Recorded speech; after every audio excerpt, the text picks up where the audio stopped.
It's dead. So that 80-pound lamb is now going where? On my back. And I got to walk back with a dead 80-pound lamb thrown over my shoulder. It just ain't worth it to go to church today. You mean I got to do all that? It ain't worth it to go worship the Lord today. You mean I got to do all of this just to eat? What's wrong with him putting all these rules on me? What's wrong with him setting all these restrictions upon me?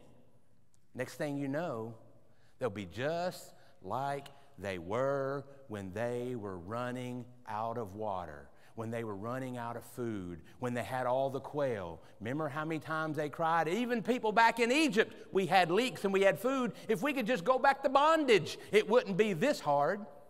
God is letting them know there is a severity in failing to obey the Lord. There is a severity, and that severity falls within my heart. That severity falls within me just taking this for granted. I mean, come on, it's New Year's Eve. Isn't there football games on? Come on, it's cold outside. Look around. There's not that many here today. There'll be less here today. And wait till Super Bowl Sunday. Oh, it's just too much to come. It's just a hassle. You mean I got to do what to go to church?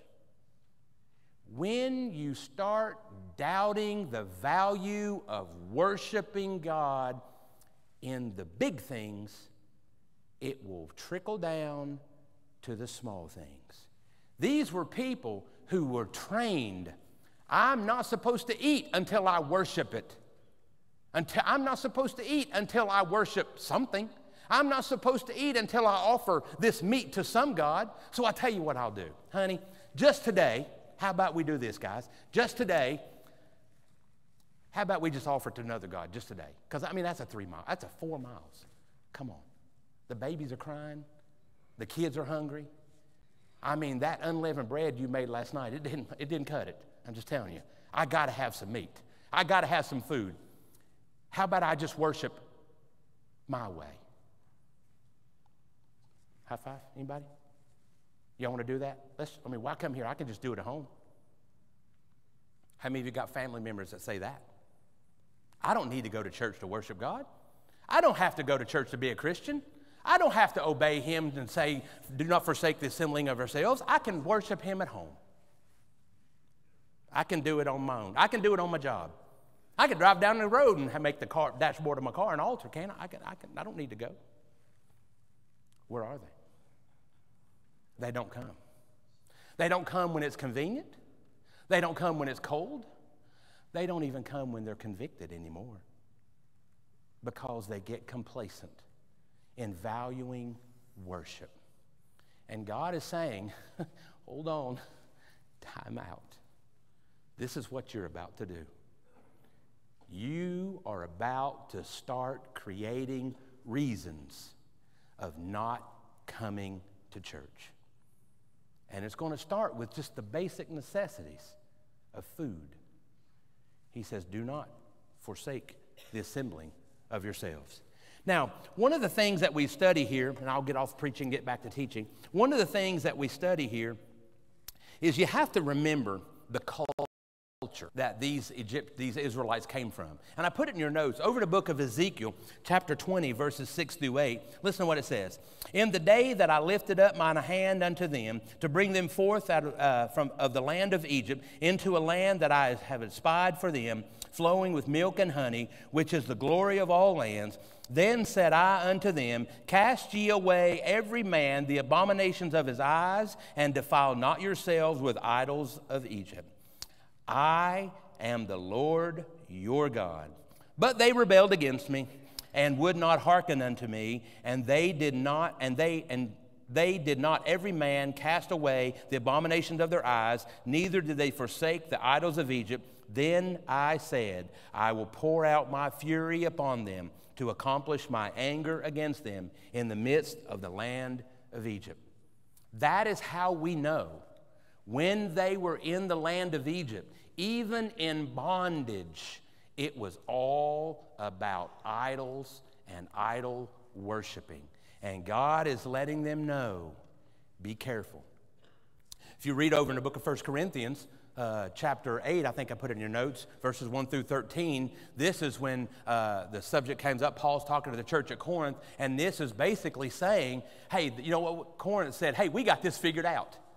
How about this? I got an idea. So instead of you staying home, killing the lamb, and worshiping an idol, how about we do this? How about John and I just go down here and Bruce, and we'll find a couple of lambs. How about we kill them for you, and we'll just sell them? Deal? That way you don't have to worry about carrying it. You don't have to worry about killing it. We'll do all the dirty work for you. We'll clean it up. We'll even put your name on the cup that has the blood that we sprinkle upon the altar. High five, anybody? Y'all want to do that?